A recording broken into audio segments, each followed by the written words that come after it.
Eto na naman nga at nag-aabang ng bus ang Beshing Gala. Mag-aalas 7 pa nga lang ng umaga nito kaya hindi pa masyadong mainit mag-abang. Suking-suki nga ako ng mga bus, mga Beshi, kasi pa naman araw-araw ako nagbabas. Kaya dapat talaga naka-only bus card ako. Para sulit naman, heto na nga ang bus at kailangan ng bilisan at nang di maiwanan. Punta na nga ulit ako dito kay Madam after 5 months. Tinawagan niya nga ako at stress na daw siya sa mga tumutubo niyang kulot na buhok. At syempre, bago ko pinag-start, pinagkape muna ako, bongga. Sakto nga, hindi pa ako nagbe-breakfast, kakamadali.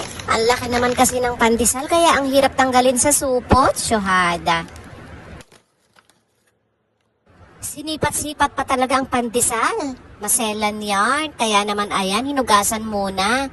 At saka syempre isusubo, o diba? Ba't nga kaya ang sarap ng pandesal pag sinasawsaw sa kape? Tapos yung iinumin mo yung kape na pinagsawsawan, wow, sarap. Dahil mabilisan nga to,